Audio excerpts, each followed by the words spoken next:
সবাইকে জানাই শুভ নববর্ষে।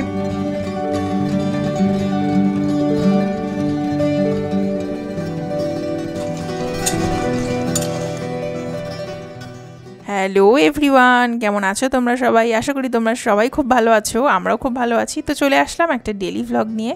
দিনটা কেমন কাটলো চলো সেটা তোমাদের সাথে শেয়ার করি, আর তার জন্য কিন্তু ভিডিওটা দেখতে হবে একদম এন্ড পর্যন্ত। আজকের দিনটা ভীষণই স্পেশাল, তার কারণ আজ পয়লা বৈশাখ, অর্থাৎ নববর্ষ। শুভ নববর্ষ। শুভ নববর্ষের আন্তরিক প্রীতি শুভেচ্ছা জানিয়ে আজকের ভ্লগটা আমি এখান থেকে শুরু করছি। বছরের প্রথম দিন এটাই কামনা করি তোমরা সবাই খুব ভালো থাকো, সুস্থ থাকো, বছরটা তোমাদের ভীষণ ভালো কাটুক। আর তোমাদেরকে তো আগেই বলেছি, লাস্ট কদিন ধরে এত গরম পড়েছে যে কদিন স্মুদি খেয়েই দিন কাটাচ্ছি। সকাল মানে ব্রেকফাস্টটা সকালে স্মুদি দিয়েই করছি। তো আজকে স্মুদি নিয়েছিলাম, পেঁপে আর তার সাথে ছিল ডিম পোচে, এই দিয়ে সকালে ব্রেকফাস্ট কমপ্লিট করলাম। আর এই দেখো এখন তোমাদের সাথে শেয়ার করছি যে কালকে আমরা কি কি কেনাকাটা করেছি। নববর্ষের জন্য তো বাবানের জন্য ব্যাট বল কেনা হয়েছে, সেটা তোমরা আগের ব্লগে দেখেইছো। কিন্তু জামা কাপড় না কিনলে কি চলে? তো বাবানের জন্য এই জামা কাপড়গুলো কেনা হয়েছে। তো এই ছিল বাবানের জামা কাপড়। এর মধ্যে একটা জামা ওকে এখন পরানো হয়েছে স্নান টান করিয়ে। আর আমার জন্য এটা এনেছে অমিত, এর সাথে আরেকটা এনেছে, মানে same to same, buy one get one free ছিল। তো এগুলো সবই অমিত চয়েস করেছে। আরেকটাও এনেছে, এই দেখো। তো এগুলো সবসময় পরার জন্য কেনা হয়েছে। আর অমিতের নিজের জন্য এই গেঞ্জিটা কেনা হয়েছে, গরমের জাস্ট ডেলি ইউজের জন্য, খুবই পাতলা, হালকা পাতলা। তো এই হচ্ছে আমাদের নববর্ষের শপিং। আর নববর্ষের দিন ভালো ভালো রান্নাবান্না করেছি, সেগুলো টুকটাক তোমাদের সাথে শেয়ার করছি। আর তার মধ্যে আজকে যে রেসিপিটা ফুল তোমাদের সাথে শেয়ার করতে চলেছি সেটা হচ্ছে পমফ্রেট তন্দুরি। তো তোমরা দেখতে থাকো রেসিপিটা কীভাবে বানাই। খুব ইচ্ছা ছিল যে আজকে একটু কোথাও ঘুরতে বেরোবো, এদিক ওদিক যাবো ছেলেটাকে নিয়ে, কিন্তু সেটা আর করিনি, কারণ এত গরম পড়েছে যে সেটা আর করিনি। বাড়িতেই ভালো মন্দ রান্নাবান্না করে খাওয়া দাওয়া করলাম। এই দেখো আদা রসুন বাটা নিয়েছি, তার মধ্যে দিয়ে দিলাম একটু লঙ্কার গুঁড়ো, একটু নুন, একটু মিষ্টি, আর একটু হলুদ গুঁড়ো, একটু তন্দুরি মশলা, আর দিয়েছি একটু কাসৌরি মেথি। এবার দিয়ে দিচ্ছি দই, দিয়ে ভালো করে মিক্সিং করে একটা পেস্ট হয়ে গেল। তোমরা চাইলে একটু লেবুর রস বা ভিনিগার দিতে পারো। এবার আমি দিয়ে দিচ্ছি একটু বাইন্ডিংসের জন্য ছাতু, যাতে মশলাটা মাছের গায়ে লেগে থাকে, তো ওই জন্য ছাতুটা দিলাম। আর আজকে মাছগুলো এত বড় বড়, মানে পমফ্রেট মাছগুলো এনেছে অমিত এত বড় সাইজের, যে দেখেই মনে হলো যে এটা তন্দুরি পমফ্রেট ছাড়া আর অন্য কিছু খেলে ভালো লাগবে না। তো তন্দুরি পমফ্রেট দেখো কত বড়, আমার হাতের সাইজের এক একটা মাছ, বিশাল বড় বড় মাছ। তো গায়ে একটু কাট লাগিয়ে দিয়েছি যাতে করে ভালো করে মশলাগুলো ভিতরে ঢুকে যায়। ভালো করে ম্যারিনেশন করে নেব, ভালো করে মাখিয়ে নিচ্ছি মাছের গায়ে মশলাগুলো।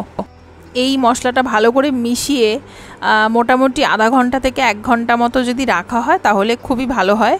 মাছের গায়ে একদম যে মশলার ফ্লেভারগুলো সুন্দরভাবে ঢুকে যায়, তাতে করে মাছটা খেতে কিন্তু বেশ ভালো লাগে। তো ওই জন্য তোমরা যদি কখন এটা বানিয়ে থাকো, তোমরা চেষ্টা করবে মশলা দিয়ে মাখানোর পরে মোটামুটি আধা ঘন্টা থেকে 1 ঘন্টা মতো মাছটাকে রেখে দেওয়ার। তো আমি আজকে ভীষণই লাইটভাবে বানাচ্ছি, বেশি জাঙ্ক মশলা দিইনি, খুব বেশি মশলা ব্যবহার করিনি, খুব কম কম পরিমাণ মশলা দিয়েই বানাচ্ছি, যেহেতু বাড়িতে বানিয়ে খাচ্ছি। একটুখানি সব দিক মেনটেন করেই মানে করছি, যাতে পেটটা ঠিকঠাক থাকে, কারণ এত গরম পড়েছে। আর লাস্টে উপর থেকে বেশ খানিকটা সর্ষের তেল দিয়ে ছিটিয়ে নিয়ে মোটামুটি চাপা দিয়ে রেখে দেবো। আর শুধু মাছ রান্না করলে তো হবে না, একটু মাংস রান্না করতে হবে, কারণ আমার বর তো মাছ খায় না, মাংস খায়। তো ওই জন্য আবার একটু মাংস রান্না করেছি। আর মাংস রান্না করে আমি খাবো না, সেটাও তো হবে না। তো মোটামুটি আমি একটু 2 পিস মতো খাবো, আর বাকিটা বর খাবে। তো সেরকম হিসাব করে মাংসটাও বসিয়ে দিলাম। আর ওদিকে মাছটা এখন ম্যারিনেশনে রয়েছে, তাতে করে ততক্ষণে মাংসটাও আমার রান্না হয়ে যাবে। আর মাংসটা রান্নার পর তারপর মাছটা বসাবো। এই দেখো সর্ষের তেল দিয়ে দিলাম কড়াইতে, এবার মাছটা বসিয়ে দেবো। মোটামুটি 1 ঘন্টা মতো হয়ে গেছে, ম্যারিনেশনে রয়েছে, পুরো ভিতরে মশলার ফ্লেভার চলে এসছে, মানে খেতে জবরদস্ত হবে, সেটা মনে হচ্ছে তাই হবে। তো দেখা যাক কেমন হয়। এবার তেলটা গরম হলে মাছটাকে দিয়ে দেবো তেলের মধ্যে। তো প্রথমে ভালো করে তেলটাকে গরম করে নিতে হবে, তারপর মাছটা দিয়ে দিলাম। এবার ফ্লেমটাকে কমিয়ে রান্নাটা করব। আর আমি একেবারে যে বাকি এক্সট্রা যে মশলাটা আছে এই স্টেজে আমি দিয়ে দিচ্ছি। তোমরা চাইলে এই স্টেজে নাও দিতে পারো, কেননা মশলাটা বেশি ভাজা হয়ে যায়। আমি একটু বেশি ভাজা ভাজা পছন্দ করি বলে এই স্টেজেই দিয়ে দিচ্ছি, মানে প্রথমেই দিয়ে দিচ্ছি। সাধারণত মাছটা একটু ভাজা হয়ে গেলে তারপর মশলাগুলো দিয়ে তন্দুরটা করে নিতে হয়। আর লো ফ্লেমে করে দেবো এই জন্য যাতে তাড়াতাড়ি পুড়ে না যায় মশলাটা, বা উপরটা ভাজা হয়ে যাবে, ভেতরটা কাঁচা থেকে যাবে। তো ওই জন্য আমি লো ফ্লেম করে দিয়ে আমি ভেজে নেব কভার করে দিয়ে। তো কভার করা ছিল এতক্ষণ। আর এই দেখো কি সুন্দর কিন্তু ভাজা হয়ে গেছে এক পাশ। এবার উল্টে দিচ্ছি আরেক পাশ। এই পাশটাও আমি একইভাবে লো ফ্লেম করে দিয়ে ভেজে নেব। মোটামুটি 5 থেকে 10 মিনিটের মধ্যে এক একটা পাশ কিন্তু সুন্দরভাবে ভাজা হয়ে যায়।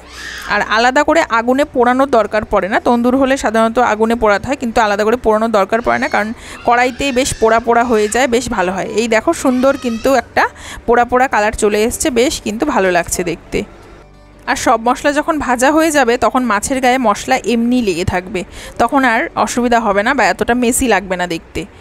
তো রান্না কিন্তু আমাদের কমপ্লিট। মোটামুটি 15 থেকে 20 মিনিটের মধ্যে আরামসে রান্না হয়ে যায়। মাছের সাইজটা একটু বড় সাইজ ছিল বলে একটু টাইম লেগেছে। আর এই দেখো কি সুন্দরভাবে তন্দুর কিন্তু হয়ে গেছে, খুব ভালো হয়েছে দেখতে। এবার খেতে কেমন হয় সেটা তোমাদেরকে খেয়ে তারপর বলবো। খুব সুন্দরভাবে একটু গার্নিশিং করে তারপর তোমাদেরকে দেখাচ্ছি। এই দেখো পেঁয়াজ কেটে নিয়েছি গোল গোল করে, আর উপরে একটা ছোট ধনেপাতা দিয়ে দিয়েছি, আর লেবু নিয়েছি। লেবুটা চিপে দিয়ে তারপর মাছটা খেতে হবে, তাহলে করে কিন্তু খেতে বেশ ভালো লাগবে। আর এইভাবে আমি যেভাবে বানালাম একদম ইজি ওয়েতে, তোমরা এভাবে একবার বাড়িতে বানিয়ে খাও, তোমাদের ভীষণ ভালো লাগবে। আমি লেবুর রসটা এই স্টেজে দিচ্ছি, তোমরা লেবুর রসটা ম্যারিনেশনে দিতে পারো, লেবুর রস না থাকলে ভিনিগারও দিতে পারো, কোনো অসুবিধা নেই। আমি দিইনি, আমি এই স্টেজে দিয়েই আমার বেশি ভালো লাগে, তো এই জন্য এইভাবে বানিয়েছি। তোমরা বাড়িতে বানিয়ে খাও অবশ্যই। সবাইকে জানাই শুভ নববর্ষের প্রীতি, শুভেচ্ছা ও অভিনন্দন। সবার বছরটা খুব ভালো কাটুক, সবাই সুস্থভাবে থাকুক, এটাই কামনা করি। তো চলো ব্লগটা দেখতে থাকো আর সাথে থাকো। করেছে নতুন গেঞ্জিটার। হ্যাঁ, বেদানার রস খেয়েছিস না গায়ে মেখেছিস? কোনটা কি করেছে?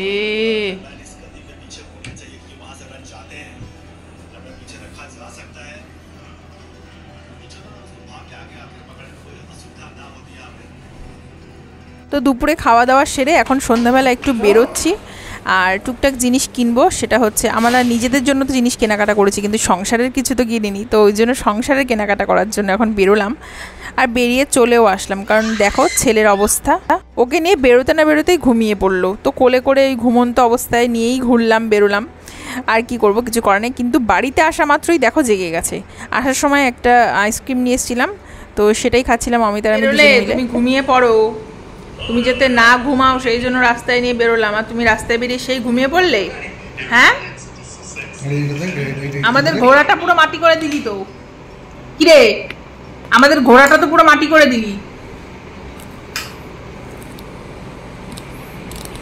কারেন্টটা হাত দেয় না, এদিকে আসো। তো সংসারে কেনাকাটা বলতে সবই তো আছে, তাও টুকটাক একটু শখের জিনিস, যেমন এই বড় বড় চামচগুলো কিনেছি, এগুলো বেশ বড় সাইজের। তো এরকম চামচ 6খানা এনেছি। আর এই কড়াইটা কিনেছি। এই কড়াইটা পুচকি একটা কড়াই, মানে 1 নম্বর কড়াইয়ের থেকেও বলতে পারো একটু ছোট। তো ওই কড়াইটার মধ্যে মেনলি মাছ রান্না করার জন্য এনেছি। মাছের কড়াই, মাছ ভাজতে সুবিধা হয় যাতে, তো ওই জন্য ওই কড়াইটা এনেছি। আর ড্রাই ফ্রুটসগুলো শেষ হয়ে গেছে, তো ওই জন্য ওগুলোও কিনে এনেছি একবারে। তো সেগুলো এখন ভরে নিচ্ছি কৌটোটার মধ্যে। আর এই ড্রাই ফ্রুটসগুলো ছেলে, আমি, ওর বাবা, আমরা 3 জনেই খাই। সাধারণত আমি বেশি খেয়ে থাকি স্মুদির সাথে, আর অমিত এমনি খায়, আর ছেলেকেও ওর খাবারের সাথে মিশিয়ে দিই, কারণ এখনও বাদাম টাদামগুলো চিবিয়ে খেতে পারে না। এই কালো কিশমিশটা বেশ ভালো চিবিয়ে খেতে পারে, কিন্তু কাজু বাদাম বা পিস্তা বা এই আমন্ডগুলো চিবিয়ে খেতে পারে না, এখনও অতটা মানে বড় হয়ে যায়নি। তো সেগুলোকে আর কি মিক্সিং করে রাখছিলাম। তো আমি প্রথমে যেটা করেছি, আমি গল্পে ভুলেই গেছি যে মানে একসাথে আটবে না এই কৌটোটার মধ্যে, মানে 4 রকম 200 গ্রাম করে আছে এখানে। 200 গ্রাম কালো কিশমিশ, 200 গ্রাম আমন্ড, 200 গ্রাম কাজু আর 200 গ্রাম পিস্তা, সবই 200 গ্রাম করে আছে। কিন্তু প্যাকেট খুলে যদি আমি ঢালি তাহলে না কৌটোটার মধ্যে আটে না, ওই একই কৌটোই কিন্তু আটে না।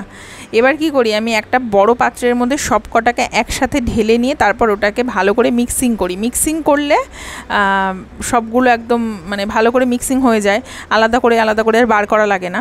তো যখন প্যাকেট মানে কৌটোটা খুলে যখন খাবারে দিই বা খাওয়া হয় যখন, তখন একবারে সবই পাওয়া যায় কম বেশি।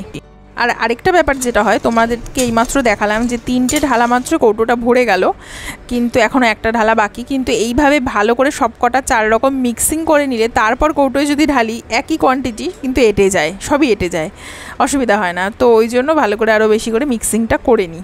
আজকে কোথাও বেরোয়নি ঠিকই, এত গরম। নববর্ষের দিন ভেবেছিলাম একটু ঘুরতে যাবো এদিক ওদিক ছেলেটাকে নিয়ে, কিন্তু সেটা আর করতে পারিনি, এতটা গরম পড়েছে। কিন্তু তাহলে হবে কি, বাড়িতে কিন্তু বেশ ভালো মন্দ রান্নাবান্না করে খাওয়া দাওয়া হওয়াতে মনটা কিন্তু বেশ ভালোই আছে। আর বাইরে বেরিয়ে যেহেতু কিছুই খাওয়া হয়নি, কেননা বাবান ঘুমিয়ে পড়েছিল, কোলেই ছিল, তো জাস্ট আইসক্রিম কিনে নিয়ে বাড়িতে চলে এসেছি, কিছু খাওয়া টাওয়া হয়নি। তো বাড়িতে এসে একটা জিনিস বানালাম, সেটা হচ্ছে কিছুই না, গোলা রুটি।